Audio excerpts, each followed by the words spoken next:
atomic batteries to power. Turbines to speed. Roger. Ready to move out. You ever dance with the devil in the pale moonlight? This town needs an enema. Riddle me this, riddle me that. Who's afraid of the big black bat? When Gotham is ashes, you have my permission to die. Gotham! This is your liberation. My mother warned me about getting into cars with strange men. This isn't a car. 20 years in Gotham. How many good guys are left? How many stayed that way? He has the power to wipe out the entire human race. Tell me, do you bleed? You will. I want you to tell all your friends about me. What are you? He's a silent guardian. A watchful protector. A dark knight. I'm Batman. Let the games begin.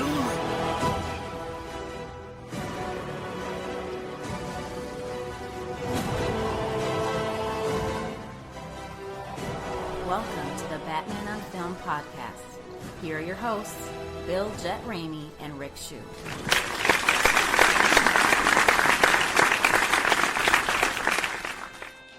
Hey now, and happy holidays. Thanks for tuning in to Volume 2, Episode 53 of the Batman on Film podcast.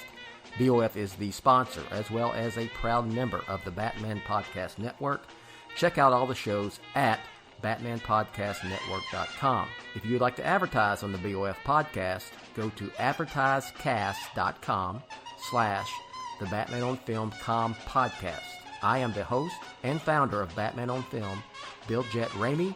With me today is my co-host, Rick Shue, and the BOF Roundtablers, Justin Kowalski and Ryan Haas. All right, we are back. You know what? I have been waiting all week to do this podcast. I've been very excited because I didn't expect any news to come in December. It's usually like dead, and we got a lot of Batman on Film news this week. So we did. Yes, we did. Rick, how are you doing, sir? Are you? I did not realize we had any news. I thought we were just gonna get in here and talk about Christmas. No, it's quite busy. Quite the Batman news. Batman on Film. I thought we were gonna get on here and talk about the best Christmas movie ever, Batman Returns. Is that not what we're doing today? There we go. No, don't go there because that starts off a tangent. No, we can talk about the weather real quick. It was flipping 80 degrees here yesterday, boys, and I woke up this morning and it is 30. Oh wow! Yeah, welcome to Texas weather.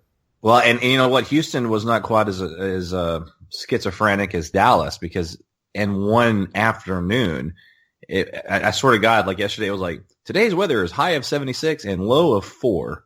I mean, it was weird, man. I mean, I'm obviously exaggerating to make a point, but it was in mid 70s, and then an hour and a half later, it was low 30s. Yeah, it's crazy. It was crazy. And I mean, there's not a person in Dallas-Fort Worth that's not sniffling today. Yeah, I didn't know I'm serious. When I went to bed, it was in the 70s, and I'm like, okay, do I just turn the heat on and set it at, 69, 70, and then be hot part of the night, but not be cold in the morning, or vice versa? So it was ridiculous. And then, of course, where my house is in Minnesota, it is minus 24 in Breezy Point, Minnesota. So I'm not going to. Well, but you know what? Minnesota's not as bad as Chicago. Ryan, what's up? No, it is bad. It's worse than Chicago. But Ryan is. I think he's got us all beat. Ryan, give us a weather update. Yeah. So in Champaign right now, we've had over the past couple of days, we've had ice storms with snow that turn into another ice storm and it just snowed on top of that. And today the temperature is 5 degrees with a wind chill making the temperature feel like minus 14. Lovely. Wow. Yeah. Weather. Yes. Great. Justin, you got a weather report? Currently it's 37 degrees in Southern California, and then it'll bump up to about 60 around 1 o'clock, 2 o'clock. Right. But there you go. There's the weather. There we go. Everybody got their Christmas shopping done? Nope. Nope. I'm lucky that announcer Rachel handles that at our house. She even handles her own gift and just basically tells me what to get, where to find it online and so forth. So I'm not going to complain. Rick, are you do you shop or or does Marty? You know, I'm a very good gift giver. My wife is better, and so she's been doing it. And this is not a gender thing. It just, she's just empirically better at it than I am. So, for instance, yesterday she was texting me about my father and I have a living grandparent still, which is awesome. She was texting me about my dad and my grandfather. She said, well, where we can get your granddad? When we can get your dad? And I made some suggestions, and she came home with their gifts. She goes, what about these two things? I'm like, oh, wow. Those are amazingly perfect. I'm glad you did that, not me. So that's kind of our dynamic. Is I assist, right? But she does it, especially because I have two girls. And again, I don't mean to make this like gender identity thing, but my wife just knows how to shop for them better, just especially clothes, So Justin, you have boys, right? So in the morning when you get your and Bill, you've had two boys and a girl, so yes. you understand both. But yes. So you have two young boys. So imagine this. Imagine when you get them ready in the morning, right? How difficult is it to get them dressed? You know what? My kids are like wanderlust in the morning. They're just like, what else can they do besides get ready? But my older boy, he'll get ready, but yeah, my 4-year-old, it's like, I don't want to wear pants. It's freezing. Yes, I've been through that. It depends on the day, man. But go ahead, Bill. Sorry. Okay, I would just say, just to remind me, my son, he's a freshman. My youngest is freshman in high school, and he's still. I think he would wear gym shorts, basketball shorts, whatever, athletic shorts every day if he to school if he left him to his own if he was able to pick it out. So my wife is still and I'm trying to break her of this. She still has a hand on him getting him dressed in the morning. I'm like, he's got to do this at some point completely on his own. So anyway. Well, but with two girls, man, it's and they are girly when it comes to, they're all about leggings and dresses, and the 2-year-old just follows her 5-year-old sister and just whatever she wants. So getting them ready in the mornings, it's an epic journey, man. It's having a roll up leggings. One still is in a diaper, high boots. You're going to put their hair up in some kind of ponytail or pigtail or something. And it's a big deal. My reason I'm bringing that up is for bragging rights. Like all you dads out there with daughters, you got nothing on me. Nothing. I can do it all. I can pigtails. I can leggings. So I guess I'm just saying my wife does the shopping, but I know how to dress them once she buys those clothes. And that's all I got. Yeah, okay. All right. Let's talk some I want to give a shout out to Blake Hopper, who listens to us. And actually, I coached Blake in football 20 years ago, and at Port Nature's Groves High School. And he is a regular listener to the Batman on Film podcast. So everybody say hey to Blake.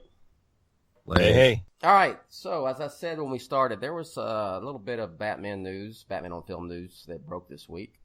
And I've been wanting to talk about it so bad. And we were going to record middle of the week, and then, I guess Thursday, and then Rick was going to see Rogue One again, or Rouge One as he calls it. And it just didn't work out. And he had sick kids, and then Ryan was going to see Rogue One yesterday morning, and a couple hours away, but that didn't work out for him. So anyway, here we are. It's Sunday morning. We're recording now, so we're finally going to get to it. Ben Affleck, after being coy for I don't know how long, guys, at least a year about this.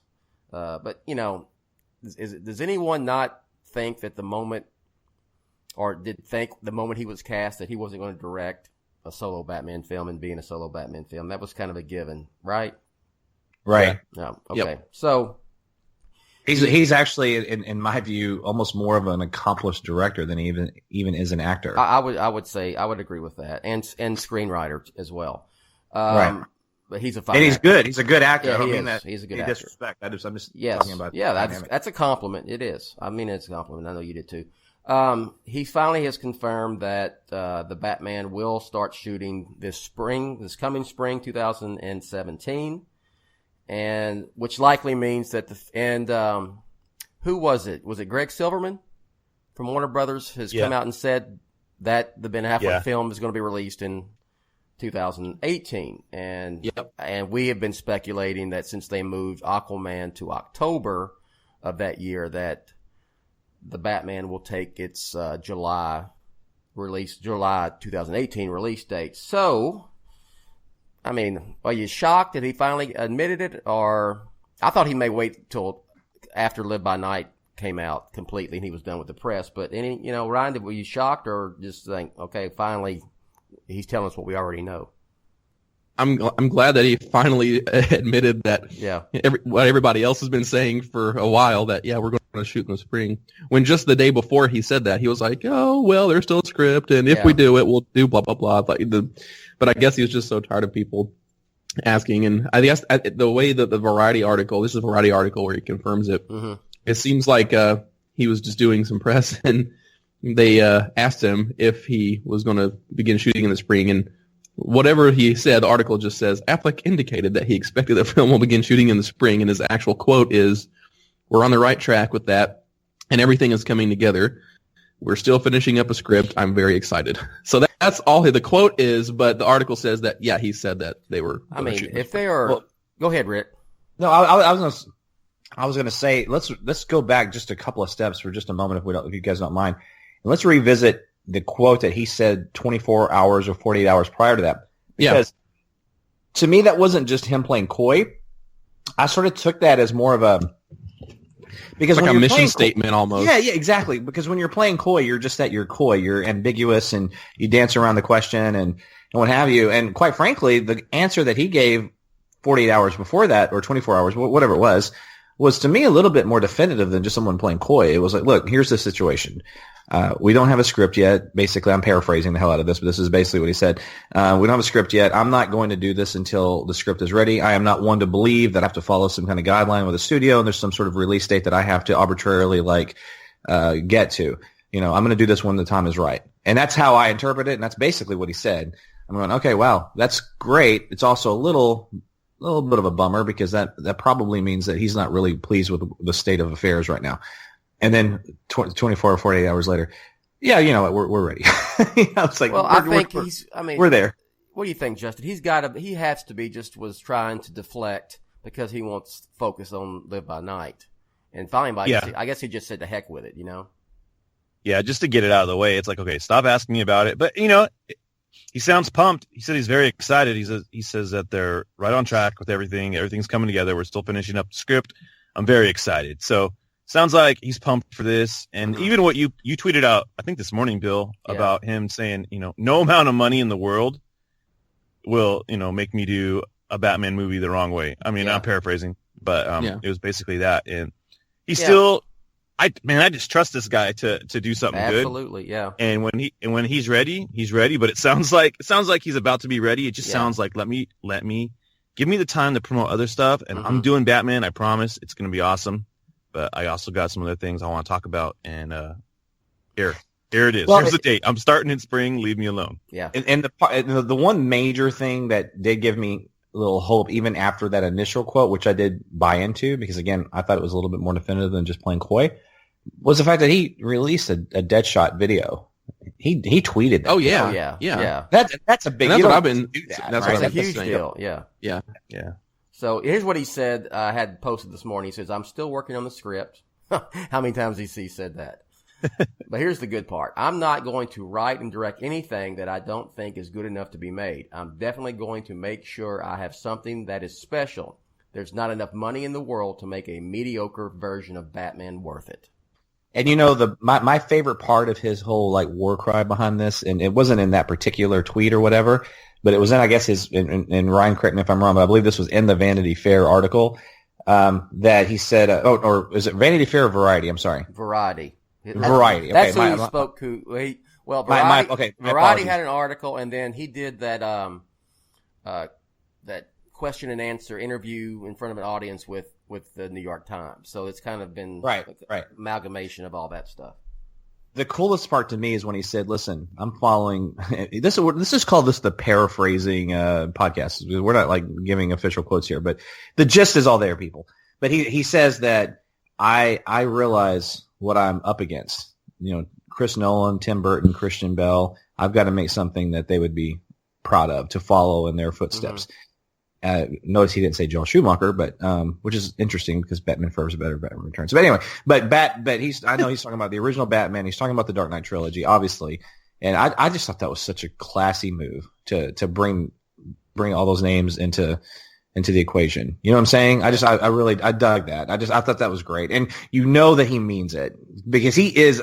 I know that he's a fan of the Nolan films, and I don't doubt that he's a fan of the Tim Burton films, or at least the original one. And he's like us. I mean, he's a guy that could come on this podcast and nerd out about Batman.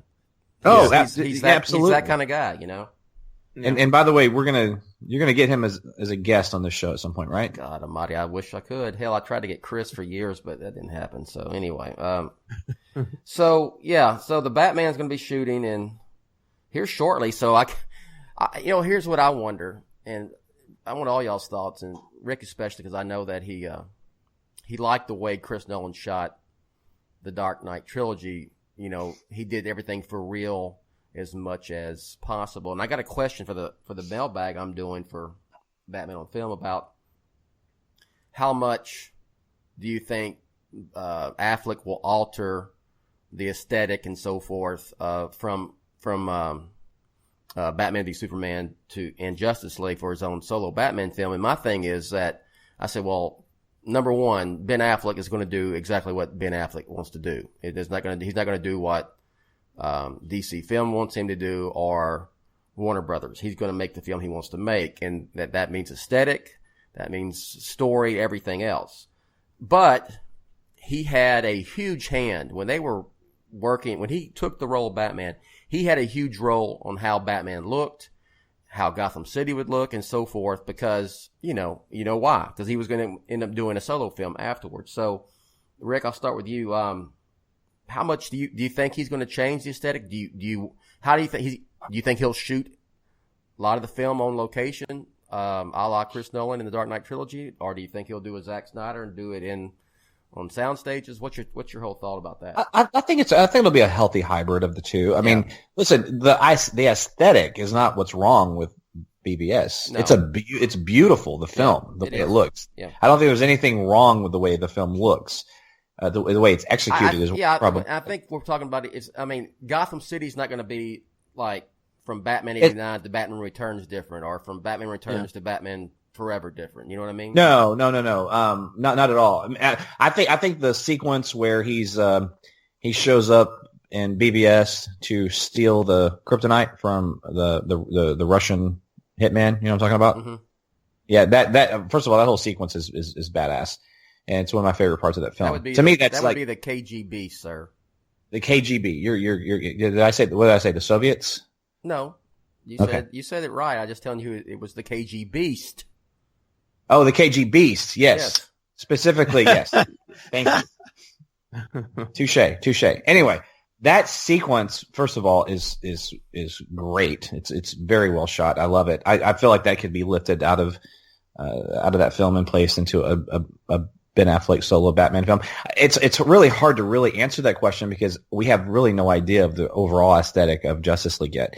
So it'll be interesting to see how much that changes from BVS in terms of aesthetic, if they change at all, and then to see what he has to honor it. It is canon. If it's official canon, right? Yeah. My more pressing question isn't so much is Gotham City going to look the same. I think all that will. Is Ben Affleck's solo Bat film going to have even a cameo of Henry Cavill's Superman or of the Flash or Wonder Woman? Oh, well, and that to me that's a more interesting. I have a topic on that. We're going to get nothing against that question. That was a great question. I got you. We're going to talk about that. We're going to talk about that. So just hold your horses on that because you make a good point. I do, and I have it on my agenda. So, Justin, you think that Ben's going to just all of a sudden say, I'm going to make Gotham look like a fantasy netherworld and just have, whatever, or what's your take on how he's going to do the whole, the look of Gotham, maybe even the bat suit or whatever, or how would you like for him to shoot it, green screen or on location? I think, just like Rick said, a combo of two. It sounded like when he was working on BVS, he did mention he learned a few things from Zack Snyder on how to shoot a film of this scope. Mm-hmm. So I'm sure he's going to glean from who he wants to glean from and incorporate that into his film. He feels like more of an on-location kind of guy from, the films that he's done himself. Everything's been kind of shot in an actual place. But, I don't know. This is his first time jumping into something a little more, fantasy. Mm-hmm. So I trust that he's going to do what's good for the character of Batman. And if that means shooting on a green screen at one point, then maybe he'll do that. I feel like he respects the art form. He's a big Batman fan. He's going to do what makes sense for the character. And I don't think he's going to stray too far from what was already laid out visually. Not obviously he's not going to shoot, Snyder like. He's not going to do the ramped up, sequences and slowed down stuff. But he may definitely take cue from, this is kind of what Gotham looks like in this world, and it's established. I'm going to make that work. You saw a good shot of Gotham in that Turkish Airlines commercial. Bruce Wayne commercial. Yeah, it doesn't look super. It doesn't look like Tim Burton Gotham City. Yeah, it looks like a city, and so it's closer to the Nolan aesthetic than the Burton aesthetic. So yeah, I think that Ben Affleck will respect what came before, but put a little Affleck in there. Yeah. Ron, any preference of how you would like him to shoot the Batman? I totally agree with what Rick and Justin was saying about there being just a healthy hybrid. And what I hope is it's all going to be dictated about what the story is. Like if it's got crazy locations or crazy action or whatever that when involving a character like Deathstroke or something, then yeah, I would expect there to be some green screen work. But in terms of the aesthetic and Gotham, I think we've talked about this before about how BVS really didn't show us too much of Gotham or Batman's world beyond Batman, Alfred, and the Batcave and some stuff like that. You don't really see that much of Gotham. In the extended cut, Clark goes into Gotham and does some things, but they didn't show enough of it in BVS to make me feel like they can't expand on it or make it a little bit more Gotham-y if they wanted to. And like you said, and we get one good wide shot in the extended version also when you see the billboard that has the Watchmen quote on it or whatever. But they didn't really, it wasn't much to my dismay, it really wasn't that big of a focus for BVS. So I think they can. That's a good point, actually. I was just thinking that myself. That's a very good point. To me, the biggest shot was when they were on the rooftop with Lex and Lois, and you saw the skyline of Gotham with the bat signal. I'm sorry. Go ahead, Ryan. I was just no, but that was my point. It's just like they didn't really go crazy with showing us Gotham in BVS. So there's room for interpretation if he wants to do some different things. That's very true. I wonder where he'll shoot it as well, or if he'll shoot it somewhere here in the United States, or I very much hope so, as opposed to doing it in the UK or wherever. He's always shot all his films here, so I would say, where did Live by Night shoot? North Carolina? Is that where it's shot? Somewhere over there. I think it's shot somewhere in the South, but in fact, if you think about the films and filmmakers that he referenced to, you look at Tim Burton's Batman. That was obviously soundstage. I don't think that might have been in London, but I don't think they were. Were they ever on a real set? No. In terms of Gotham City, I don't think so. No. And then obviously with Batman Begins, it was some soundstage stuff with the Narrows, and then obviously Chicago. Yeah. And Nolan just let Chicago be Chicago and New York be New York and Rises. Yes. My guess is, like we said, I think it's going to be a combination. Well, of the two. let's see. It was Begins. They shot a week in Chicago. That's where they did the for the Batmobile chase. Chase. And then there was some of the rooftop stuff with Gordon. He's driving on rooftops. Yes, and then Dark Knight was all Chicago. I mean, they shot a little bit in UK. I mean, like, I think the scene where he catches Rachel after the Joker pushes her, when he actually catches her, that scene lands in the car. He ends up where he lands was in the UK, where it started was in Chicago at in the penthouse. That was a long drop. But that's weird. But all of the Dark Knight was shot. I mean, 90% of it was shot in Chicago, and then of course Rises was they shot in Pittsburgh, and a little bit in New York City. So, we'll see. Some in Los Angeles, right? I thought some of the stuff was shot. Yeah. I think that tunnel scene when Bruce comes back from the pit and comes back to Gotham. Yeah. And they're at the, and that looks like a ditch or some kind of, I don't know. We have great ditches out here. Yeah, it looked like that. Anyway, there's a little bit. It was in L.A., but such a dumb scene. I mean, really, how did Bruce get back from the pit? Don't start that. Hush, Rick. That movie's great. How did he do that? Because he's flipping Batman. That's why he did it. I think that movie's so stupid. I'm so going to go watch Batman. Do you hate Batman Begins? Go watch Batman Begins and then question how he got, all the way to League of Assassins. It's amazing people that will attack that film money and actually bring that up. They will bring that part up, and I just stare at them, going, "Is this real? Are you real? Are you being serious? Is that really?" The Dark Knight was on what was on Spike? No, Sci-Fi last night, and I just couldn't help but watch it. So that the end of the Dark Knight has got to be, still gives me chills to this day. Yeah. Hey, a little off topic, but a friend and I were texting yesterday. He was like, "Oh, dude, there's a Star Wars marathon on TNT right now. I can't get off the couch and not watch these." And he goes, I have all these on DVD. I can watch them anytime I want. What's wrong with me? I'm like, no. Don't be too hard on yourself. There is a difference. And one of your favorite movies just comes on randomly on TV. And it's unexpected. And you're like, "Oh, wait, stop the press. Huh? Stop the press." Anyway, stop the press. I've got to sit down and watch this. It's just different. It's just a different experience than popping the DVD in. I'm sorry. Yeah. So I'm just defending you, Bill. That you. I know. Honestly, like yesterday, Rachel said, "Hey, I know you." She's she claims I'm difficult to watch TV and movies with because I won't watch some of I won't watch The Notebook or anything like that. I just won't, and so it's hard for us to agree to a movie to watch. But she goes, "Well, you know what? Let's watch a movie and you can put in whatever Batman film you want." And I was like, but Rick's right. I was like, okay, I can watch those anytime I want to, and I got a bunch of stuff saved up on my DVR and then I'm flipping through channels and there's The Dark Knight. And so we ended up watching The Dark Knight, even though I didn't put it in on Blu-ray. So, Rick has a point. You see it come up on TV and it's like something special about it, Hey, look, I'm a little jealous. Don't get me wrong. My wife loves the Christian Bale Nolan films, and she likes the Michael Keaton, the first one. She basically likes the ones I like. But I've never been in a situation where she's like, "Okay, here's what we're gonna do. We're gonna watch whatever movie you want to watch. Just you can pick a Batman movie." That's never happened, and it never will. So that's because that's how awesome I am, Rick. That's how awesome I am. All right, let's move on. Let's move on. Anybody else? I mean, we're all happy the Batman's coming. I can't wait. Next year should be a lot of news once he starts shooting the film. So, let me just say this in closing, if you don't mind. So, all the people out there that listen, and I appreciate that we annoy you, yet you still listen. And I'm not being condescending when I say that. It's pretty awesome.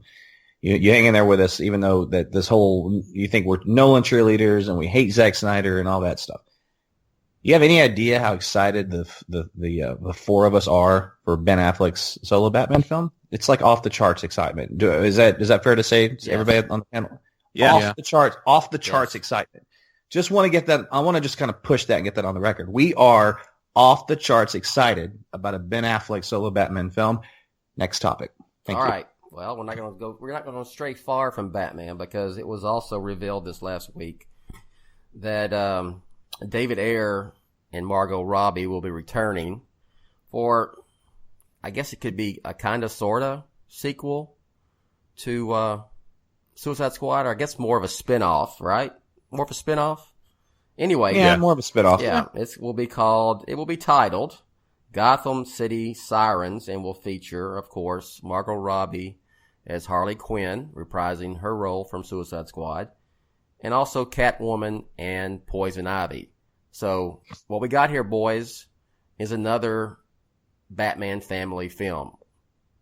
Just like, and even more so than Suicide Squad, correct? I mean, this is way more. Sure. So, Gotham City's on the title even. Gotham City. Yeah. For Christ's sakes, it says for Gotham City, So, Ryan, what'd you think when you heard that news? I was kind of, I mean, I shouldn't have been as surprised as I was because, we heard back in May, mid-May or something, that, Margot Robbie was really interested in working with Warner Brothers to make a Harley Quinn-focused, women-focused DC character movie. But now just hearing, because like you said at the start of the show, it's December. We don't expect this kind of news at this juncture of the year, and this is kind of gigantic news because it's something that wasn't on it wasn't on our radar for, a few years, and it was never part of like the original plan or the slate or whatever. And just to hear it really happening and being on the fast track, like the article says, like to get made is really exciting. And the fact that David Ayer is coming back is really exciting too. I was not expecting that either. So that tells us a few things about how things have gone on at the studio. Like from one hand, whatever. I think we can all agree that Harley Quinn was like the best received, like most well-liked part of Suicide Squad. Mm-hmm. And I'm sure that Warner Brothers really wants to keep making movies that have her in it. And since she's already been kind of developing this thing, it makes sense to just make that the next thing ahead of anything like a Suicide Squad 2 or a Deadshot spinoff or whatever. The fact that Ayer is returning, I think, is a good sign. It means that he's okay with WB. WB is okay with him. Like Suicide Squad was very successful, and the thing that I'm excited about is that this will be a good test of the advantages of a cinematic universe, in so much as Ayer's already directed one of these movies. They've already got the established aesthetic for Harley Quinn and the Harley Quinn actress. That we've got the casting, and so they've already been thinking about where to take it in the future. And I think it's only going to be helpful to them as they make this movie, because they've hopefully learned a bunch of lessons from making Suicide Squad, and it'll only get better for the second movie. Yeah. Justin, you think David Ayer is going to have a little more cachet on this film than he did for Suicide Squad? Yeah, I'm glad you asked that, because that was my one takeaway. Was like, man, I bet you there's like twofold to this. Like WB is saying, all right, we want you to do this, but you know what? We're going to trust you this time. We're going to keep our hands off. We're not going to meddle. Do what you got to do, And then, of course, I believe Jeff Johns is probably even more involved in this film than he was with Suicide Squad. So, right, that's a good point to keep in mind too. Right, about DC Films was not a thing before when Suicide Squad was being made. Yeah. So Jeff Johns probably's got his hands in there, and Ryan, you said it. Like, it wasn't a big surprise, because they did hint at Margot Robbie wants to do this stuff, and they said the script is written, and so that's why it's being fast tracked. And I hope it's fun. When they talked about it, I was like, all right, this is cool. It's kind of a halfway like leap of faith, because it is Batman centric, so it's kind of got the Batman name in there, but it's also a great way to bring in new characters that we haven't seen in a while, or new takes on. So we're going to get a new take on Catwoman. I'm assuming Catwoman and Poison Ivy, just because Ayer tweeted that photo out with. Exactly. Yeah, we were talking about it, and then Ayer tweeted that, and then it was kind of obvious. Like, well, if he's tweeting that, then surely that's got to be the focus here. But it also opens up the door to Batgirl or Huntress or characters like that as well. There has to be an antagonist to the antagonist. There has to be someone who's going to go after these Gotham City Sirens. Yeah. And unless they're bad guys doing good stuff again, which it could. There's more of a tendency to not the do Birds that. of Prey. I mean, what if it's for sure. So Katana. I find it interesting that we're about to get another new Catwoman, and that. Well, I was about to ask you. That was where I was going with you. You excited for a new version of Catwoman? It's hard to say. Listen, when you isolate her in a question, my enthusiasm level drops. When I think about the film in its totality, I get excited. But I feel like why you feel like that? That's interesting. Catwoman's just, I feel like it's just a little overkill right now. We've had 4 cinematic Catwomen in 20 years, or actually longer than that, right? Golly. We've had 3 Spider-Man in 10 years. This is true, but the only thing I'll say about Spider-Man is that they haven't gotten Spider-Man right yet. The thing that saved Batman Returns for me to make it even somewhat watchable, where I don't want to like kick my TV in when it comes on, is Michelle Pfeiffer's role. and her performance. It is the saving grace of that film, if there is one. Well, there's only been 2 Catwoman on film. You had Michelle Pfeiffer in Batman Returns, and then you had. He's talking about Eartha Kitt. Well, I'm talking about there was a standalone Catwoman movie. I don't even count. Nobody is talking about that, Rick. That's not Selena Kyle. Listen, dismiss it. I get it, but it's still Catwoman. I mean, it's not overkill though, because no one saw that. No one cares. That's fine, but it's still she's still there. It's still part of it. You're talking about Catwoman in context to being in a Batman film. And I don't even count that that film is horrible, and it wasn't even Selena Kyle. It was what? Patience. No, I understand it was a bastardized version of her, but it was still her. It was still a DC property. I'm going to have to just say no to that, sir. And I don't. I mean, you can say no to it, but it's not like not. Okay, we're going to take a vote. Okay, we're going to vote here. I can say no. The sky's not blue. Justin, you count Halle Berry as Catwoman. I've never even seen it, so I can't even. Thank you. You can't not. What do you mean? Do you count her? What kind of question, Ryan? Ryan, do you count that Catwoman in the film as Catwoman? As a Catwoman that is in the DC universe no, Batman? No. Okay, thank you. Semantics are brewing in there. This is a democracy here at times. She is a Catwoman on film, and you just like Halle Berry, Rick. Well, I do. I think she's fabulous, but that was a terrible film. Halle Berry is a good actress, though. But here's the thing.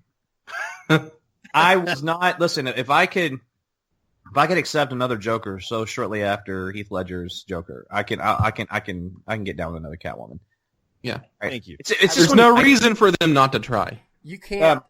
And frankly, you can't do Gotham City Sirens without having Catwoman. You just can't. No, I understand. She's also. We have a 5th Batman. She's also in Gotham. I don't know. Just a little overkill for me, I guess. But no one watches that. She's got to be in it. I do. She's got to be in it. she has to be. Okay. I'm more curious about the fact that, or I don't know if curious is the right word, but I find it a little bit. It's fascinating to me to think. Okay, they're casting for Catwoman and for Poison Ivy around this new Harley Quinn.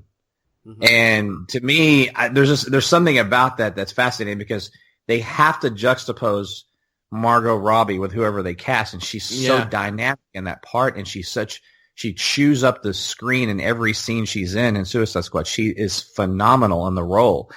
And I'm like, who are they going to cast in these parts? Yeah, that's a good thing. They're going to step up their game. They're going to have to find people that are really good that can stand toe to toe with her, which is great. Hey, listen, I wouldn't mind if they brought Anne Hathaway back. Of course, it would be a different Catwoman. That would be weird, but she would be great. I want Olivia Wilde. That would be cool. The thing is that wait, who'd you say? I said Olivia Wilde. She'd be good. From Tron Legacy. She's got good Catwoman eyes. Yeah, The thing about Catwoman casting in this is that she's going to have to kind of make sense with Ben Affleck's Batman in terms of age and how long she's been Catwoman. I think. Yeah. Compared to Harley Quinn. There's nothing that says that this Catwoman can't be new in that world, even though he's been around for years. Right? You know what I mean? True. Yeah, they could do something different, but just my first gut reaction. Because look, let's face it, the studio is not going to cast a 40-year-old woman in the part. Unfortunately, I think that's a terrible thing to say because it's a terrible thing that they wouldn't. But I'm just saying, I just don't think they will. It'll be a younger actress, I bet.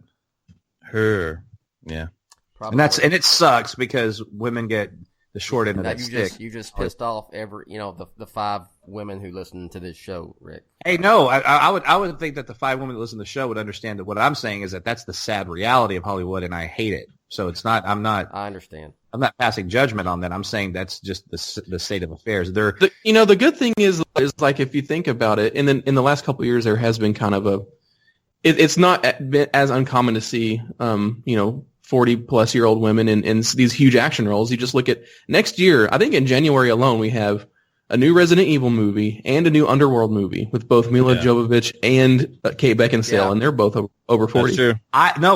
You're right, and I think that's fantastic, and I hope that trend continues. I'm saying that we're casting Catwoman, Selena Kyle, and it's going to be the first time this particular portrayal is going to be on film. I don't think they're going to do it. I think they're going to go. If she is Batman, contemporary to Ben Affleck's Batman, who's in his mid-40s, if you want to go that route. And I can't imagine that Batman went 20 years in Gotham fighting crime as Batman, not? And then there never was a Catwoman. Why not? Because that's just not the way it is. Well, it's not the way it is that Gotham and Metropolis are like San Francisco and Oakland either. But sir, there's comic book precedents for that. Yeah, there's like 3 comic books and no, that's more comic books than Halle Berry Catwoman movies. That was like they were considered sister cities during the 70s and 80s. So well, there is that you need to let Zack Snyder know that because I've seen multiple interviews I've seen multiple interviews with him where he's talked about that and he said, I think if you dug, I don't think they've ever done that, but I'm sure if you've dug deep enough, you could probably maybe find something. If it's that prominent, I'd be honest with you, I wasn't aware of that. And neither is Zack Snyder. You should send him an email. Yes.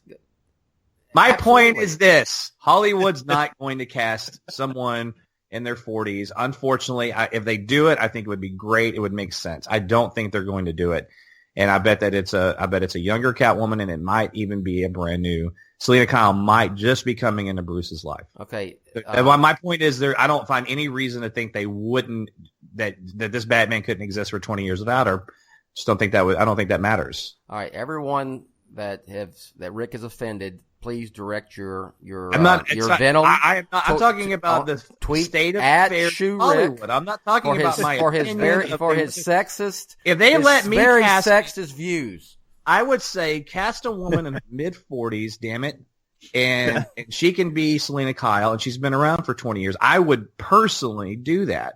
I'm saying that too bad B. Arthur died. These goons and these are not going to do it. I would have watched that because part of it too is it's all going to be built around the 3 main characters, assuming they are Poison Ivy, Catwoman, and Harley Quinn, and they're all going to probably be roughly the same age. We'll see. Why not Angelina Jolie as Catwoman? It's how about Carla? Carla Gugino? Yes. Gugino. Yeah. I don't see her as Catwoman. I think she'd be good. Yeah. I think she'd be good. Hey, how about this, Bill? You're a big Nolan fan. Mm-hmm. Now you got me all worked up. We talk about we have to have. We're using like definitive stories in comic books. Emily Blunt is Catwoman. If there's definitive stories in comic books that are dictating these films, then obviously Batman only being Batman as Bruce Wayne for like a year and a half is off the table, and we accept that and we appreciate it, right? Come on, man. Yes, I mean, come on, man. I had no problem with that. I have no problem. Of course, I don't either. What I'm saying though is that's not. There is no precedence for that. Is what I'm saying. I think there's 2 things. I think that you are a Catwoman hater, sir, and I believe that you are revealing your sexist beliefs right here on this. I know I'm podcast. Totally sexist. I know you're yes. You're so far to the right, man. And my daughters and my wife would all 3 agree that I'm a sexist. If you've been listening to the show, you know that we're being facetious. Anyway, no, of course we're being facetious. But I'm going to ask a specific question, Justin. Yes, sir. Yes. Not your personal opinion in terms of what you would prefer to see. Do you think the studio is going to cast a woman in this role that's under 30? That's over 30? Over 30, yeah, I think so. I think if you get someone like Eva Green or like I said, Olivia Wilde, they're like mid-30. Mm-hmm. They can do it. No, they could do it. I think they would. Because like with Michelle Pfeiffer, for instance, she was dynamite. But that film, I guess maybe Tim Burton thought about maybe bringing her back since she stands up at the very end of that film, but obviously we never saw there was plans. He was going to do the Catwoman spin-off with her, and that's what led into the Halle Berry thing. Mm-hmm. Anyway. Okay, let me ask about this. This question about Gotham City Sirens. What I'm trying to say. You guys figure that this is going to be a 2018 release as well? Oh man, I don't think so. You don't think? I mean, if they're fast tracking it, then I guess so. I guess if they film it, I just think that it might be too crowded if we have. Yeah. I would like to see if we have Wonder Woman and Justice. Because look, does anybody not think that Ben Affleck will do a cameo in this film? If he's producing, I mean, if he's getting ready for the Batman or whatever, I'm sure he can, drive on down the street in Batmobile. I mean, and he did the cameo in Suicide Squad. He was done with BVS, and he wasn't filming Justice League yet. So yeah, no, he's going to be in this film. Of course he is, and I wouldn't be surprised. I wouldn't be surprised if Will Smith. I hope he is. I bet Will Smith is. I don't think Will Smith will cameo in this. I think he could. Why? People loved his Deadshot. Because I think that you don't. If you're going to do Gotham City Sirens, people are going to, and with Catwoman, for Pete's sake, you're going to have. I tell you, the two characters that people are going to figure are going to be cameoed or be in it. It'd be the Joker and especially Batman, and it's a Batman film. I mean, period. Which is going to get to my next topic coming up shortly. Will Smith, from what I'm hearing, they're looking at a Deadshot solo film with him. So I just don't think. Which is all the more reason why I think I know. You got a female-oriented vehicle, a film. I don't think there's no need to have Deadshot in this, but there is a need there is a need for Batman to be in it. I mean, there would be no point for Deadshot to be in this film. Well, you don't know the script. I'm saying that here's the deal. Let's put $20 on the table right now. I bet you anything that Will Smith has a cameo. Okay, fine, you got it. Well, we won't even say $20. We're going to say the first round of drinks the next time we hang out after that. Yes, that's fine. That's fine. Okay. Because I'm going to win anyway. So back to what we're talking about. And if I lose, we're going to do it at my bar, so the drinks are free. There you go. So 2018. I mean, who was it? I guess it was Mark Hughes on his Forbes article. He's saying that he thinks it's going to be a 2018 release, and I think what Justin was going to was that a little bit too much Batman there. Maybe not too much Batman, but just think too about much going on in the year for DC films. That's all. Three films. I would love 3 films, but I'm thinking outside of myself. I'm thinking the general audience. If it becomes too much, plus you're competing with Marvel. Next year we're getting 3. Yeah. Okay. So, it could be too much. I would say I'm down for 3 films, but I think 3 films, for anybody else, it might be like overload. Not saying that there's too many comic book films. I don't think that at all. Yeah, I just think that it could be. What was on the schedule? They had scheduled 3 films for 2018, right? I think they had. It was Flash, Aquaman, and was that it? And then there was that October movie with no date. Okay, but they were. Let's keep something in mind too, guys.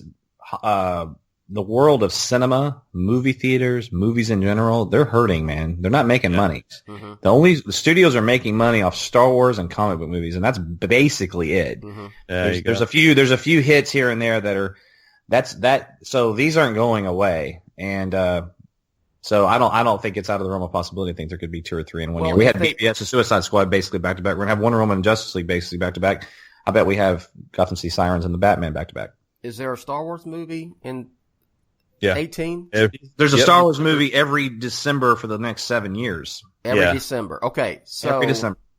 You've got Episode 8 will be next December. You're going to have the Batman in July, most likely, correct? Yeah, I hope so. You're going to have Aquaman in October. So where does this movie go? Yeah. The only thing, March. Yeah. But will it be done for March? That's what I'm saying. Early? Okay, that's my point. And plus, in March, they would have to start shooting in January, February. I mean, the fast track is one thing, but even in Mark's article, he was speculating where does this film go? And I think he came up with maybe it could be a June for the Batman and in August for Gotham City Sirens. And that's too close. And I guess that could happen, but to me, that's the studio is leaving money on the table. That's I feel like that would bring the box office down for both, for Sirens at least. Warner Brothers. Mm-hmm. Traditionally, the last several years they have some kind of big film that comes out in March, and during spring break, middle March, Marchish, first part of April. Yeah. You've got they have that Tomb Raider reboot is in that March for Warner Brothers, I believe. In 18, right? I think so. Okay, they got a lot. They got that Fantastic Beasts sequel, and they have Ready Player One, and they have Scooby Doo. or whatever they said. Yeah. Scooby-Doo's coming back, and I think there's a Lego movie too. I'm hoping that Go ahead. I'm sorry. I was just going to say, I just found it. Warner Brothers and MGM dated the Tomb Raider reboot for March 16th, 2019. Okay. All right. So I would say, and then between, you got July to October is not, I mean, you're not going to put something out. I mean, July, then August. You just wouldn't, you'd be, especially if it's Batman, you'd be throwing out, you're going to kind of take away from the Batman run if you throw out another DC film like in August. You know what I mean? Yeah, I get you. And then if you got Aquaman in October, you're doing the same thing if you do something in November, then because December is Star Wars. So it's looking probably like a 2019 film, right? Based on that, just based if we do the math and look at the calendar and the releases. Yeah, and what's it's just out. when they say fast track, I feel like it's a 2018 film, but then it's not really a fast track. It's kind of, I mean, unless they're fast tracking it in the list they had, because they had plans and plans change, and maybe this is moving up. Just like where's Justice League Dark Fall at? Where is that going? Yeah. Because and then we've also had the Flash and Justice League Part 2 kind of fall by the wayside, so they obviously want things to kind of bump up to get there sooner. All right, that's where I'm going. So, right. Wrote an article this week, and the question was, is the DCEU becoming the BEU, which would be the Batman Extended Universe? There's no doubt already that Batman is the central figure. Rick, okay, what is it? Is it Revolve? What was the deal with your Star Wars review? He and I had a debate.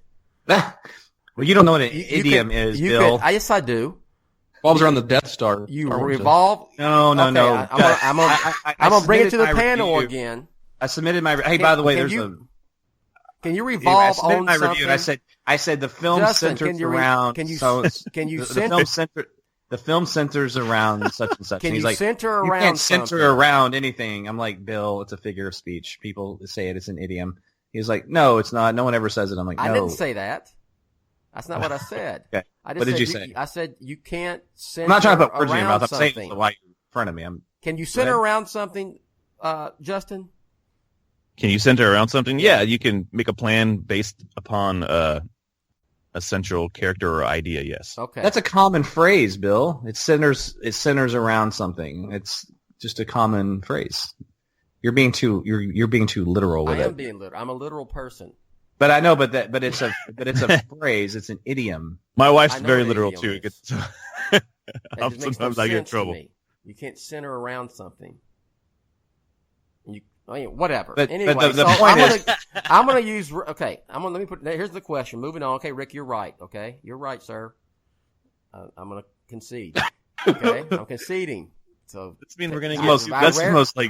That's the most patronizing. I rarely do that. So just please accept. That's a bullshit thing. That you don't hate anything. You just don't. I like how you're just getting annoyed. And you want to move on. You made me pick. So. And by the way, I've had like 3 people reach out to me privately, like, "Hey, great review, but you can't say that the music was unforgettable, so you hated it, don't you? Didn't you mean forgettable?" I'm like, "Yes, I meant forgettable." Yes. Okay. Who does that? Who sits around and like sends people like grammar corrections on? Like, it's so weird. Like, Rick. Oh, I do it. I'm guilty. Well, welcome to the world of welcome to being part of Batman on Film. Okay? Justin knows. So.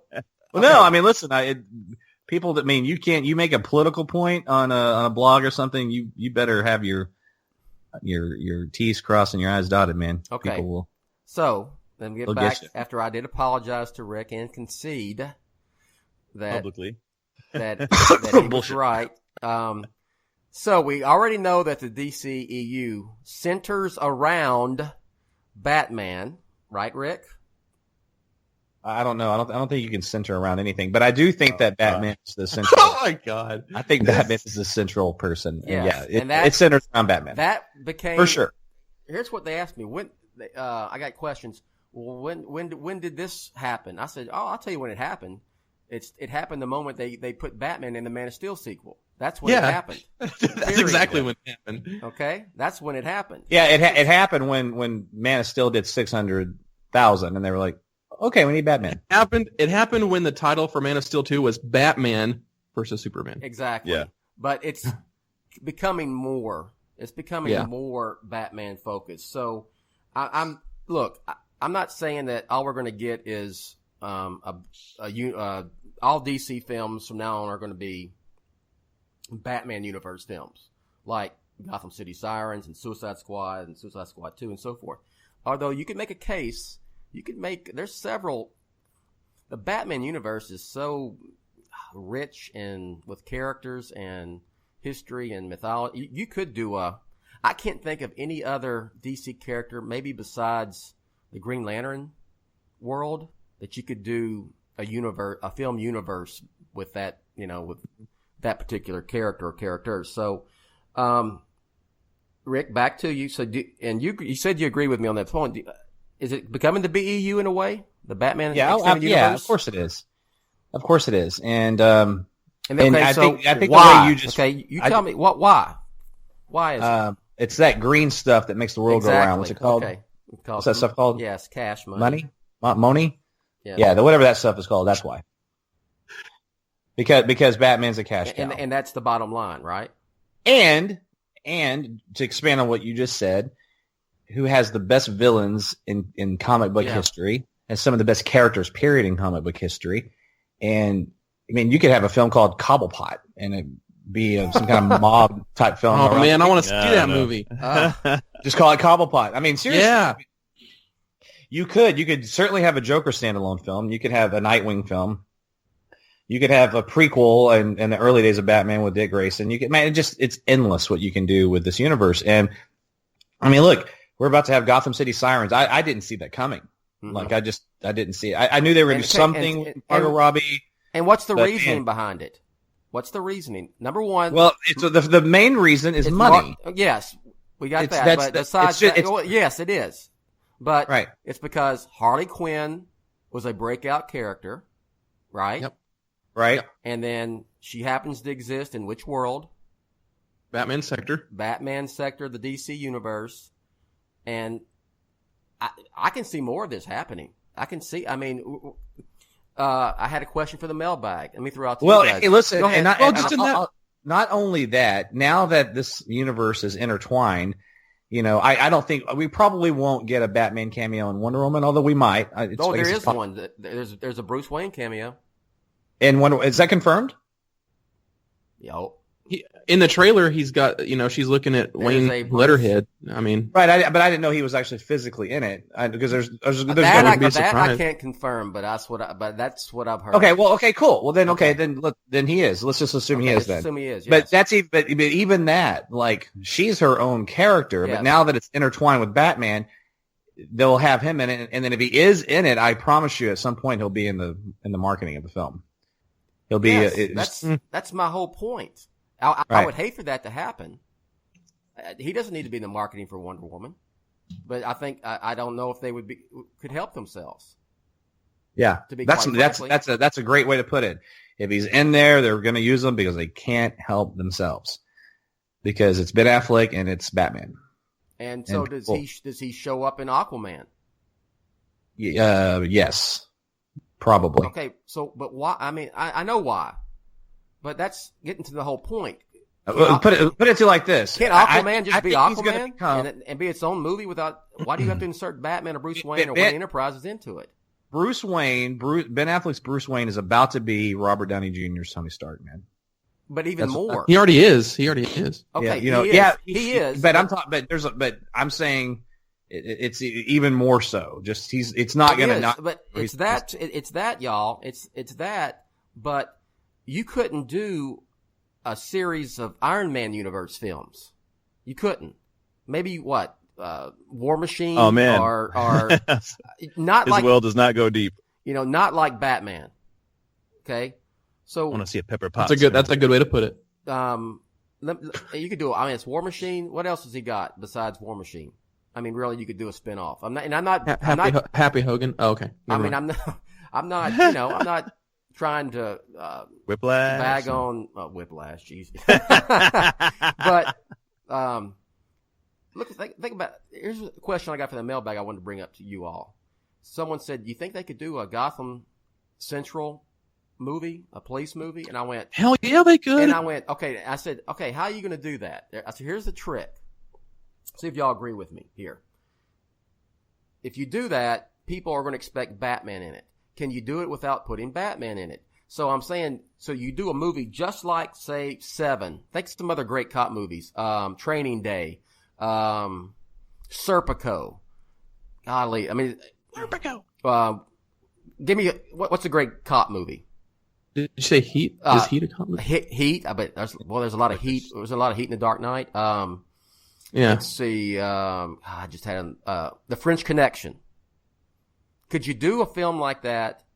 And the only thing that's DC or Batman about it is that it's in Gotham City. That's it. There's no supervillains. There's no Batman. Well, the comics would have that kind of thing sometimes, right? Yes. Like sometimes the comics would deal with the fallout of, something a supervillain did, or Batman would show up like barely, like maybe the cops would talk about, "Oh man, I saw Batman last night," or you see you follow like a rookie cop up on the rooftop, and then Batman's swinging away, and he's like, "Oh, Batman was up here." Wouldn't that be pretty? You could do that. Would be pretty. What's the word I'm looking for? I mean, you going out on I want to say going out on a limb, but I mean, you're being pretty bold if you would. That would take some guts and something else the same. It rhymes with guts that starts with the N to greenlight a film like that. I'm going to do a action cop police procedural movie, and it's going to be set in Gotham City, and there's going to be no DC characters, no Batman in it whatsoever. It just happens to be in Gotham City. And it's Stallone as Cobra. But even so, I mean, what do you think, Justin? Would that work as a DC film?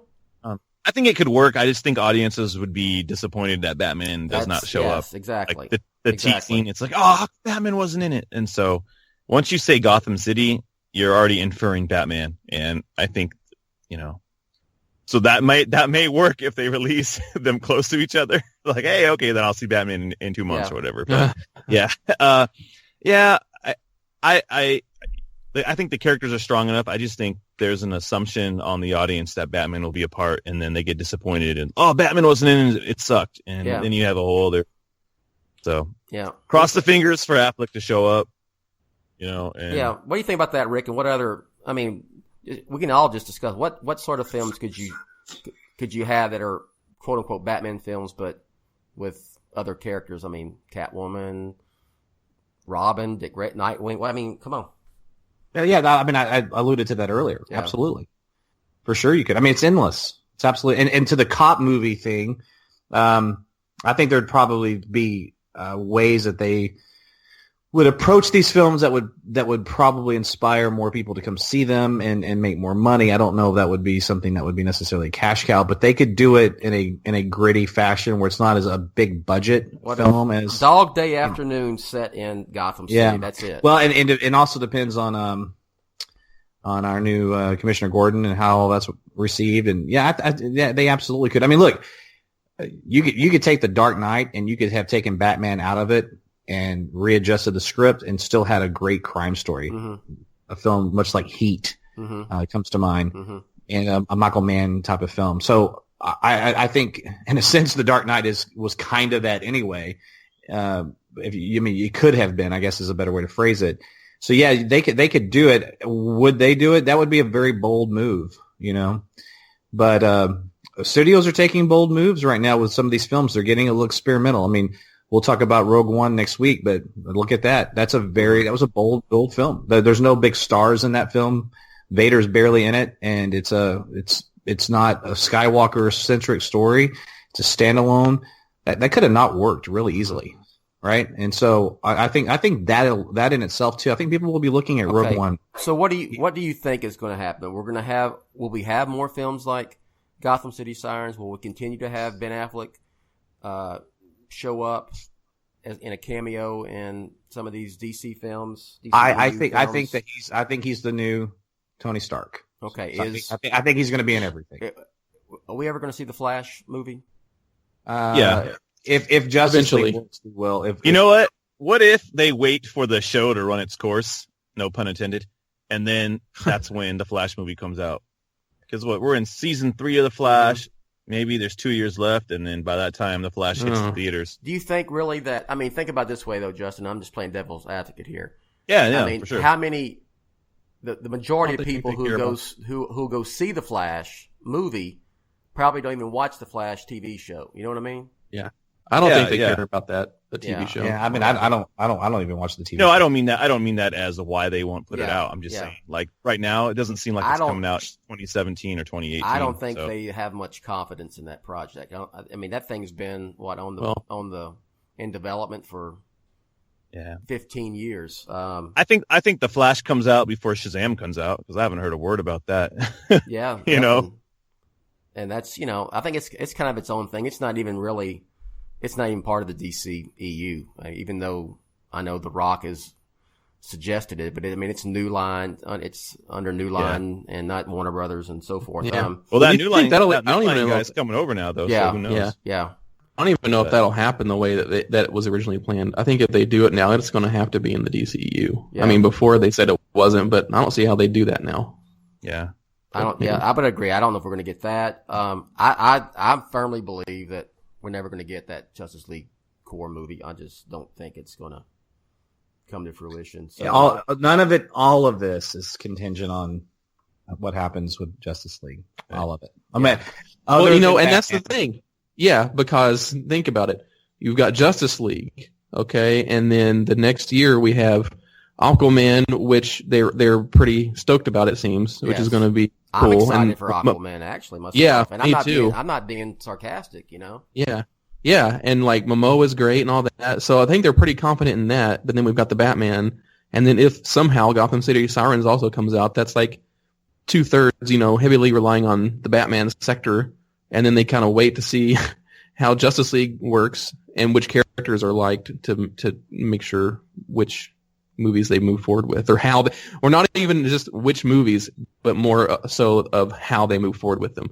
So like if Flash is like, okay, everybody loves the Flash, well, let's do the solo Flash. But if everybody's like, well, they love the Flash and they also kind of love Cyborg, well, let's just do a team up movie. Like a Gotham City Sirens, but a team up. Yeah, like a Titans Light or something. That would probably maybe be better for both of those characters to do it that way.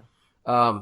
So I guess we're all on the same page. Yes, it is kind of a little bit of the BEU. Yes, Batman is the central character, and so forth and so on. It will be interesting, and I think Rick is spot on that it all boils down to what Justice League does. And Rick, you're on record. You don't think it's going to work, do you?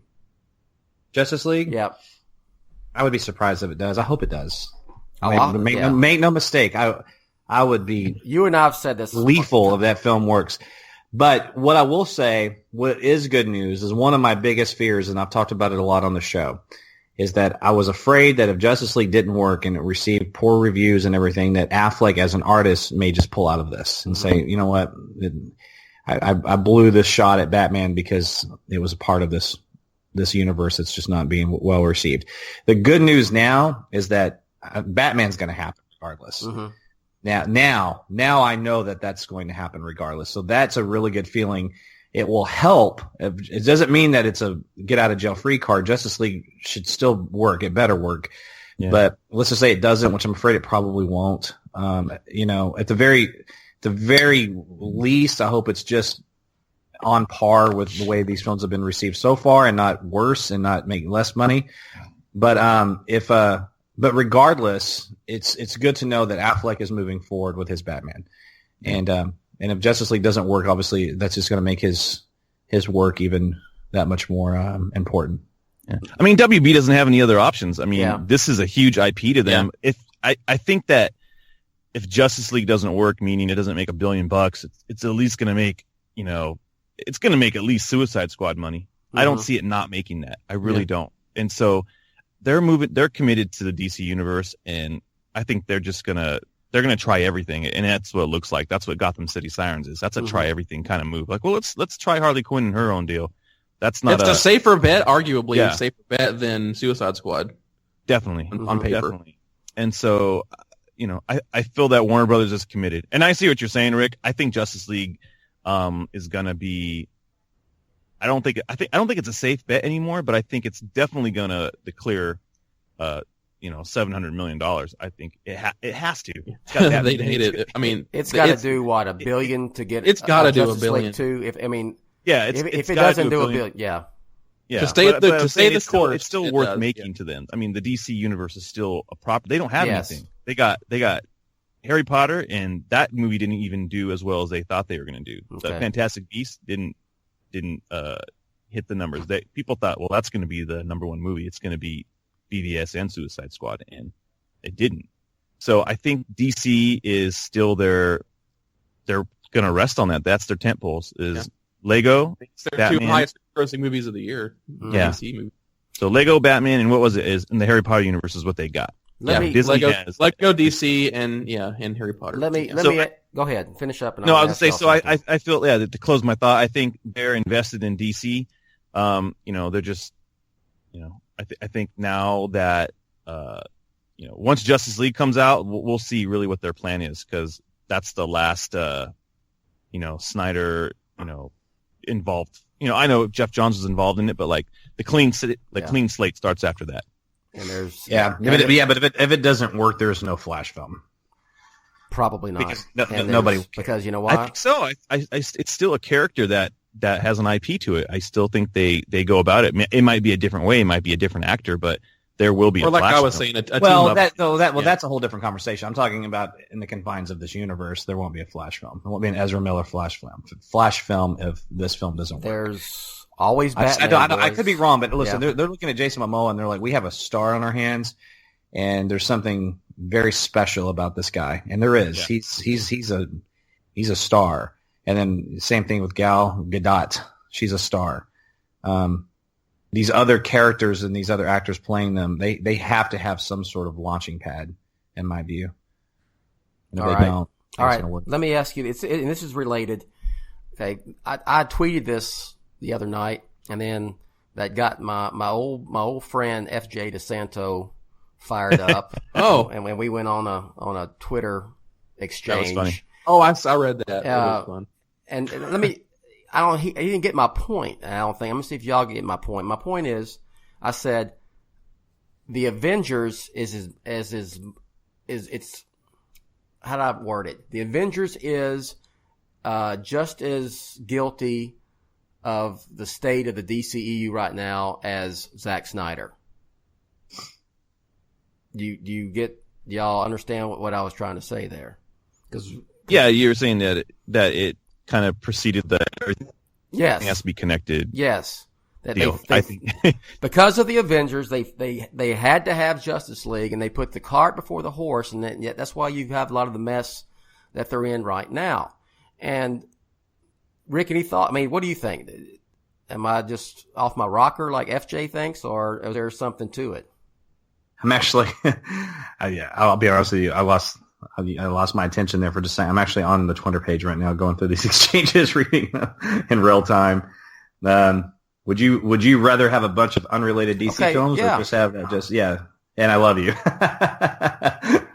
That's funny. So I'm reading some of his responses now. So give me the definitive question again. You're asking me if I agree with you that it would be better to have these films as standalones because it wasn't it wasn't organic like it was with. Yes, exactly. Yeah. Would we be in better shape if they just had said, you know what, let's make some good DC movies. Let's do the Batman. Let's do Man of Steel 2. Let's do Wonder Woman. Let's do Aquaman, and then we'll see what happens. Yes. Okay. Batman v Superman should have just, if they wanted to do something with him, Batman, before Superman sequel, fine. Then there should have been a standalone Batman film, and then a Superman sequel, and then and just sort of. Yeah, and I've said this again and again and again and again. The biggest problem with Superman dying and using that story angle of the death of Superman in BVS is that we weren't really even invested in the Superman yet. Imagine if Chris Reeves' Superman died at the end of Superman 2. right? Man, that would have been really hard. Imagine that. Imagine when, for a brief moment of anybody actually believed that Bruce Wayne, Christian Bale was dead in Dark Knight Rises. It just, when you care about the characters and then they die, something happens to them. That's hard. Like, man, Han Solo's gone. It's heartbreaking. Man, Superman's gone, assuming it was like at the end of Superman 2. You know what I mean? Like, you have to have that investment. And it's not you. And what Warner Brothers cheated and they shortcut everything. Their theory was, hey, people love these characters so much that they're just going to inherently be invested in them. Like, no, you have to earn it. You have to take these characters, put them on film, and you have to make people earn to love them, this portrayal. It's not, you can't just put the S on the shirt and the red cape on and say, cool, we can do whatever we want to because people just automatically love this guy. This is not the way it works. Not in cinema. Okay, what do you all think? Here's the retort I get, and I don't believe it. I argue against it every time I see it, either on a message board thread or whatever, or comments. Curious to hear this. Well, that's what people expect and want. They want shared universe. They want this and that. I'll say bullshit. They want good movies. Okay? Yeah. They want good movies. You had the Dark Knight. Yeah, there's the far fringe fanboys want justice. What they're saying when they but say, that's not the listen. Look, hold on. When they say that's what they want, what they're really saying is what I want. It's what I want. That's what I expect. Okay. Let me bring out this part of it. Would you be happy if there never was going to be a Justice League film and we just got, Wonder Woman in sequels, Aquaman in sequels, The Flash in sequels, and Batman and you didn't have this, this constraint Justice of League continuity, Justice League makes me nervous. I'm nervous for all these films because that film it's there. It's like this big giant dead end, and it stresses me out, quite frankly. Yeah, it just does. It stresses me out. It's taken us so long to get to the Infinity War films. Yeah. Right. Yeah. It just. Justin, what do you think, man? Chime in here.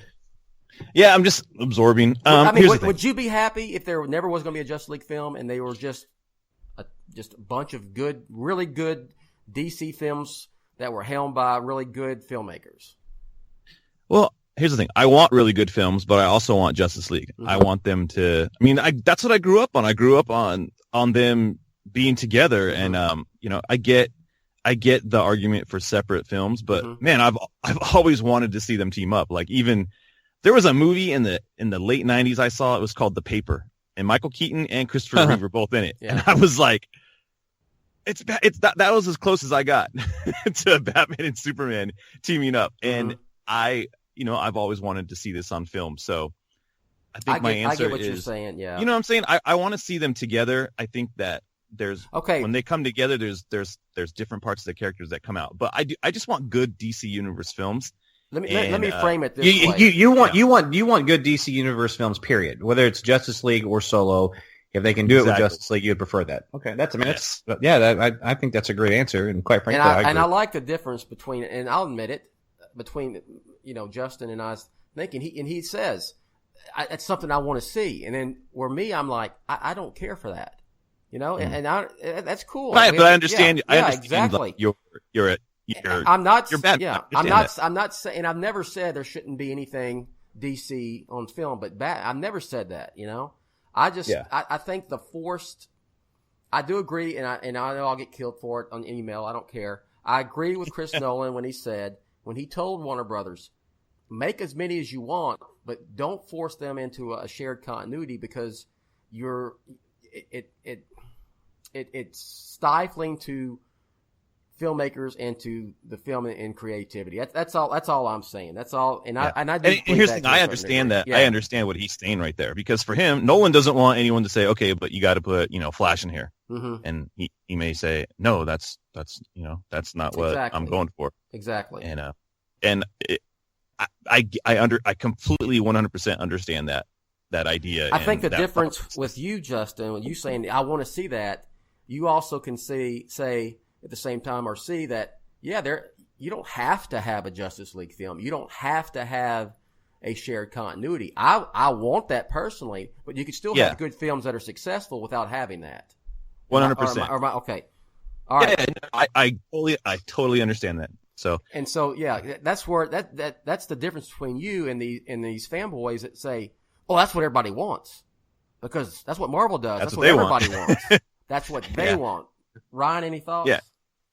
Well, I'm gonna go a little different way with this and see what you guys think. But I'm trying to think about this from like a logistical standpoint. So I do agree that if they kind of just let each character be its own thing, it would be better in the long run because you wouldn't be restricted by the whole shared universe thing. But I do feel like the movies being in a cinematic universe kind of forces Warner Brothers to keep moving forward regardless of, how good or bad they do to a certain extent, because I feel like, oh yeah, I would love a solo Flash movie or a solo, Cyborg movie or just a Justice League in its own thing. But if we didn't have a cinematic universe, I think there would be more of a tendency to like Green Lantern or whatever, or Superman Returns, where okay, we're going to do the Flash film now, finally, and then it comes out, and if it doesn't like hit all these crazy points, then they just kind of give up for 10 years and then wait to do something else. And it kind of forces them to reinvent the wheel for every single thing they do, and they would get cold feet. So I think that them being in a cinematic universe kind of keeps Warner Brothers accountable so much as to make the movies. I'll push back just a little bit and say, okay, but you go and you do like you did with Batman. You hire a director like Chris Nolan who has a vision and passion for that character, or whatever character it is. In his case, Batman, and you let them do their thing. And look what you got. You got the Dark Knight trilogy.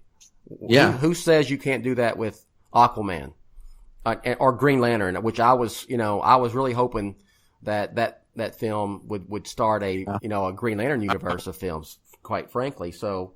I think there's cases to be made for both. Rick, any thoughts?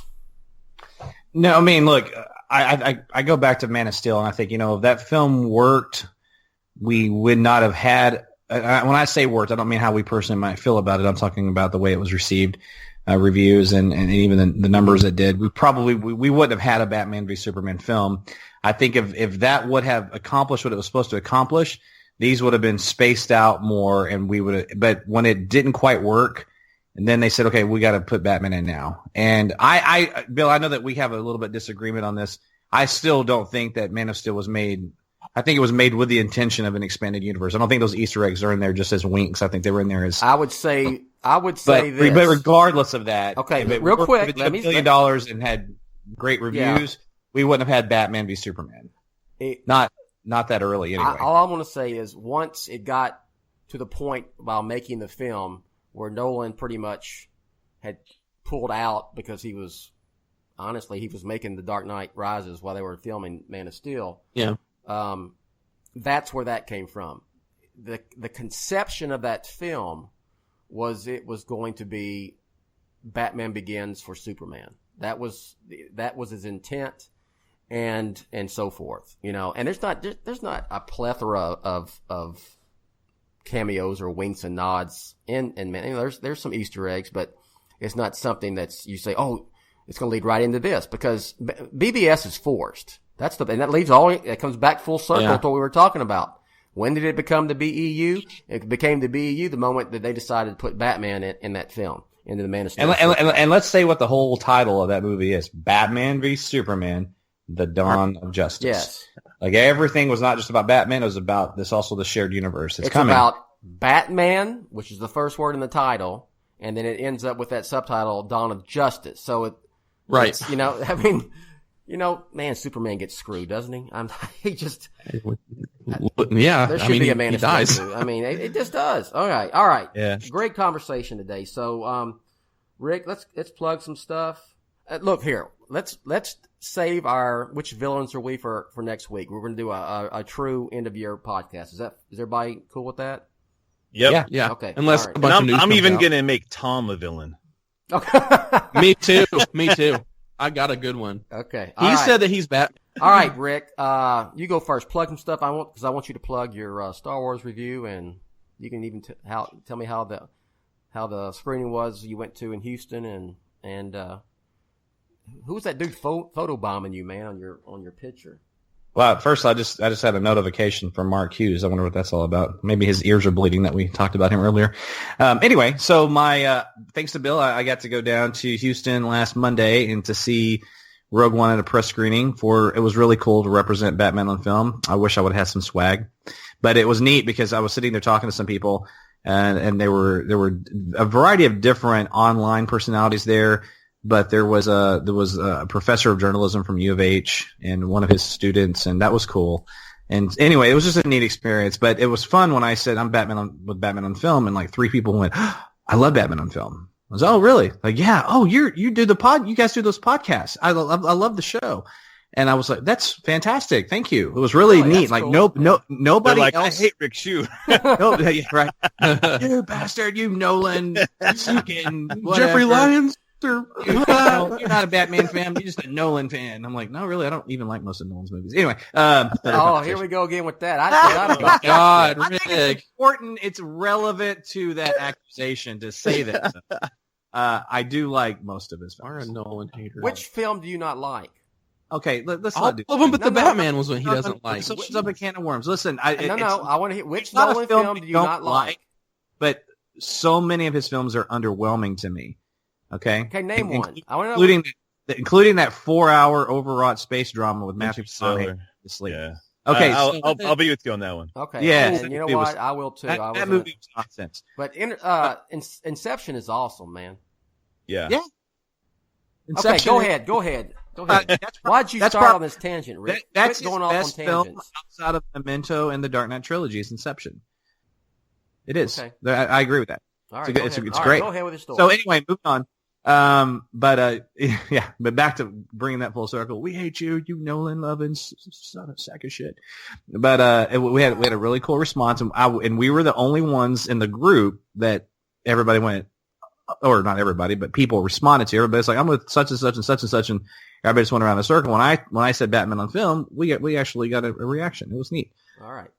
So I saw Rogue One, and then it was kind of interesting because I can sit through a 5-hour movie and not budge, right? Mm-hmm. I was on 2 hours of sleep, driving from Houston to Dallas at 4 a.m. because I was supposed to go down the night before, watch a Cowboy game with Bill, which I'm kind of glad I wasn't watching that game. But neither here nor there. But anyway, I would have loved to hang out with you. It didn't quite end up working out. I wasn't going to be able to leave until like 5 or 6. I was like, that puts me there at 10:30, 11. I'll just save the money on the hotel room. I'm just going to get up and drive down at 4 a.m. You know what? I wish I would have gotten a room. I wish I still just would have just came down and woke up and been there. That sucked. Driving 4.5 hours and then doing it on 2 hours of sleep. And I drink. You stopped at Buc-ee's. I did. I had to get a coffee, man. I was just drinking coffee. So basically my point is watching Rogue One, I went up 4 times to the restroom. I had to. And it was, I know this is like too much information, but the reason I'm bringing that up is because the next day, our contributor and our friend, you published her review of Rogue One on Batman on Film. Yeah. I was glad you did that. Not only was it a good review, and she's a great writer, but I was also went, cool, this buys me a couple of days. I'm going to try to see it again before I write mine. Because even though I know I didn't miss much, because fortunately the bathroom was like right downstairs and I was back. I mean, I was gone maybe like 45 seconds each time, but still, I missed 5 minutes of the movie. And 4 or 5 minutes of the movie. And so I saw it again on Thursday, and I also saw it IMAX 3D. Was it at the Marquee, Edwards Marquee, or the one that is down like Midtown? No, it was more Midtown. It was the Landmark, whatever. Yeah, okay, it wasn't. They didn't do it in IMAX then, right? No, my press screening was not in IMAX, and then the Dallas press screening wasn't in IMAX either because I had some friends that went to that. But and then I saw it again on Thursday night, IMAX 3D, as you know, and of course I didn't budge. So I went home and wrote that review, guys, at 1. I got home at like 1:30 in the morning. I sat down at 2 a.m. and wrote it. I sent Bill the email at 3:17, and I'm not one to stay up like that. That was tough, but I wanted it in your inbox when you woke up, and so that was my Star Wars experience. So I was glad that I got to postpone my review because there's nothing worse than missing a second of a movie. I hate it. That was a good review. It's a good review. It was a really good review, even though I should have had a co-wrote that credit on that thing. But anyway. You did a little bit more editing than usual because, and I told you that I sent an email. Listen, just do me a favor, check the grammar. extensively because I'm a zombie right now. Ready. I was actually surprised. That's Rick's review. It was good. Reading just even what I sent you turned out as good as it did. That's because I work magic. I'm a magician, sir. I'm a the magician. one I sent you, yes, which is 97% of what you published. I just said it is Rick's review. I'm just giving him a hard time. So, but no, he did make some grammar things for me, changes, and then there was a couple of things and I know that right now I say that the music is unforgettable, and I meant forgettable, but that's whatever. Who cares? Okay, so I did that, and then next week we have a Rogue One discussion that we're taping, and Zaki Hassan and my pal Brian Chatlin that did our first Star Wars podcast are coming back. And I wanted to say something real fast, and I'm sorry to take up so much oxygen on this plugging part, but there's been quite a few of you who have reached out and got a little snarky that why are we discussing Star Wars? Okay, I was going to ask you that, Rick. Let me say this. This is the third or fourth time that I must be clairvoyant today. 90% of the people who respond about when we do Star Wars or something else love it.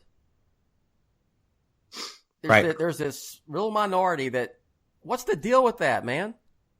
We talk about other stuff all the time. Well, this is what I say, and I said it in the introduction of the podcast last week, or whenever we taped that Star Wars podcast 2 weeks ago, 3 weeks ago, whatever. And I'm going to say it again, and next week's I'm going to say it right now. Look, we are a Batman site.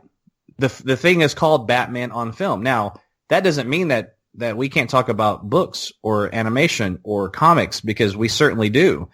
Especially Justin and Ryan, who are more privy to that stuff than even you are right now, Bill, because they're keeping up with, they're definitely keeping it better than I am right now. Yep.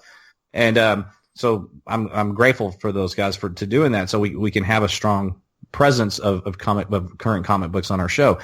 Those are not on film, right? So that's one. So we can talk about anything Batman, and then I'll take it to the next level and says, hey, listen, there's no rules here. This is not illegal. If we want to have a Star Wars show, or we want to talk about something with Marvel, or just a cool Jim Varney, Ernest, or Jim, right?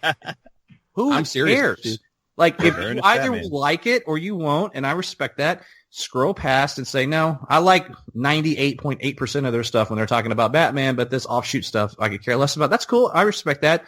But don't be snarky about it. Like, there's no rules here. We're just trying to, we're just all friends where we love pop culture, where we have our opinions. What they say to you? Why are you talking about this? You talk about Batman, it's like, basically? One guy was like, I didn't realize that Batman was in Star Wars. And I was like, I just basically said, he's not. Who says we can't talk about it? And then he just responded, and I might be getting two conversations mixed up, because one of these was on Facebook, one's on Twitter, so I'm kind of combining them. But it was like, then he just put a link of the site.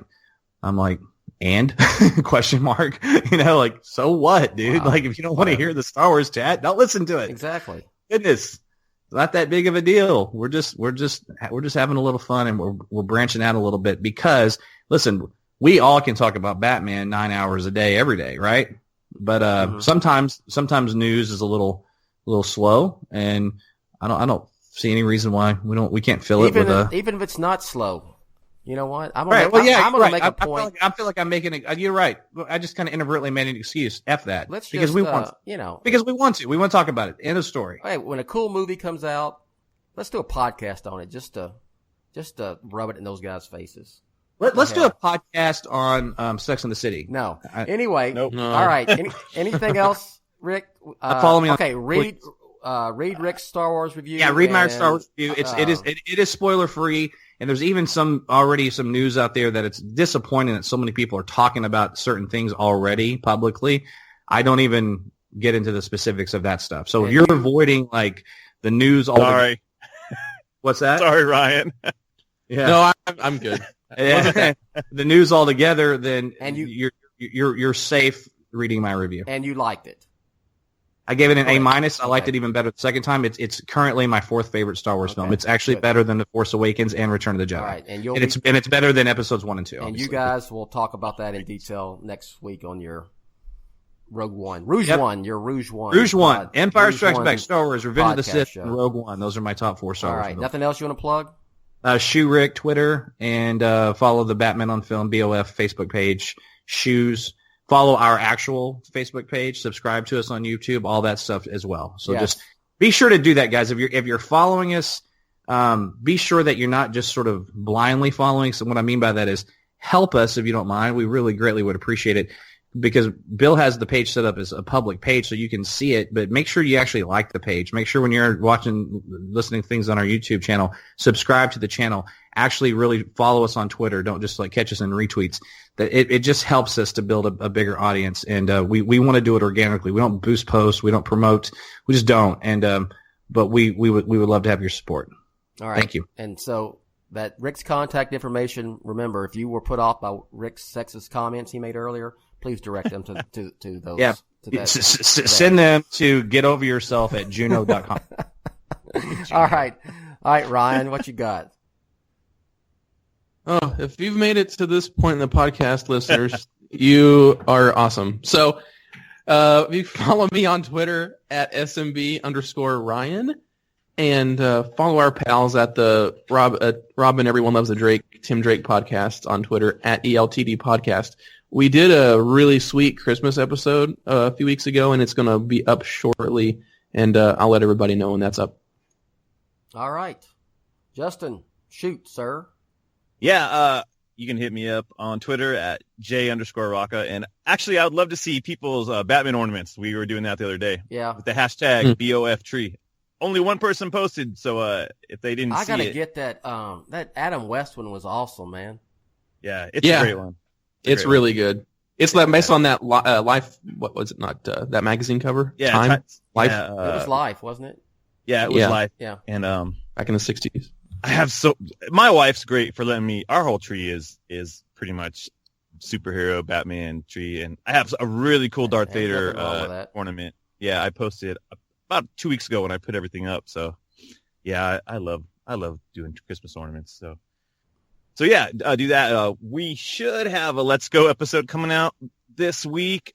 We've just been so busy, man. It's been really hard with my friend I host with. So, but everything is getting good, getting really excited for Christmas, and getting busy. This week's gonna be crazy bananas. So, yeah. All right, that's gonna do it. Thanks for listening. Announcer Rachel will go ahead. Did Ryan plug? Did I miss something? Yeah, I plugged. You were probably peeing. You probably left and went pee and came back. I was done within 45 seconds. That was like the fastest plug you've ever done, man. I literally stepped out. Why are you slamming on Ryan like that, man? No, I know. You got some beef with Ryan? I had his back. Okay. I had his all back. Right. Sounds like you were being a little contentious there. No, I'm saying, like, what the hell's going on here? I could read, if you want me to take up time, I could read a new iTunes review we got. Do it. Do we have one? Go ahead. Yeah, we do. It's a really good review. It's recent. It's from 2 days ago, December the 16th, actually. Oh. And it's a 5-star review, which is good, which I'm happy about. The title is Best Podcast on Cinematic Batman /DCU, and it's from Mitch MRI. So thank you. It says, I listen to all of the comic movie review, news, analysis podcasts, and this is the best consistently. They don't have the almost radio DJ personality types who laugh way too loud at their own jokes. Well, after this episode, they might change their mind. Ho, ho, ho. They don't have the blind sheep mentality of anything that has the DC label is great, regardless of public reception or box office results. Thank you. You have incredibly informed hosts with educated and reasonable expectations and the ability to objectively look at not only the content of the films, but at the cultural impact they are having in comparison to the cultural impact they should be having. Ooh, that's a good sentence. Love this podcast. Also, I can oftentimes disagree with the point of view of the presentation, but be completely respectful of the point of view because of the level-headed attitude with which it was presented. So that is a fantastic review. And you know what? That person, I'm not saying that should be everyone's opinion of the show. If you hate us, you might have a very good reason to actually not like us. That's great. But what I will say about this person's review, this lady or this gentleman, that they're actually listening to us. They're not just taking. They're not knee jerking and thinking, oh, these guys just hate Zack Snyder and they hate everything that's DCEU. They just like Nolan films or whatever. He actually is listening to the context of what we're talking about, to the nuances of what we're saying, and I greatly appreciate that because that gets missed because if your takeaways that were haters, man, you're not paying attention with all due respect. So that would be true. That's it. That's a good indication of that. Whoever wrote that is the kind of readers and listeners that we have actually here on Batman Film. We don't cater. I'll be frank, we don't cater to the immature fanboy group. We just don't, and and there are a lot of people who are like us who are older. Look, I'm 51, man. Rick is 62. So, Rick's actually young. He's back of a 62-year-old. Rick is, you're good looking 62. I would say that. No, Rick's 10 years younger than me. But anyway, there's more, that's kind of like what our readers are. And we are kind of a safe place for people who are of our vintage and so forth, and to come in and enjoy and talk about, listen to, and read about Batman and other stuff like that. So, thanks for the review. All right, I'll try it again. Thanks for listening. We'll be back next week, I'm quite sure. 5,000 hits on last week's podcast already, boys. How about that? Man, so, yeah. That's good. Yeah. All right, and announcer Rachel will take us out, and we all will catch you next time.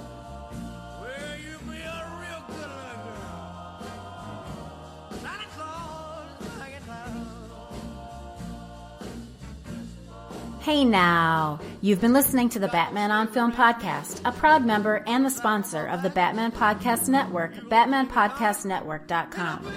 You can listen to the BOF podcast on iTunes, YouTube, Stitcher, Google Play Music, iHeartRadio, Spreaker, TuneIn, and wherever good podcasts like this one can be found. Want to advertise on the BOF podcast? Go to advertisecast.com/the Batman on Film Con podcast. Follow Jett on Twitter at Batman on Film and on BOF's Facebook fan page at facebook.com/Jett.BatmanOnFilm. Email Jett via Jett@batman-on-film.com.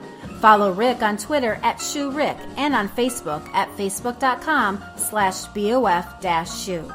For Jett, Rick, Justin, and Ryan, I'm announcer Rachel. Thanks for listening.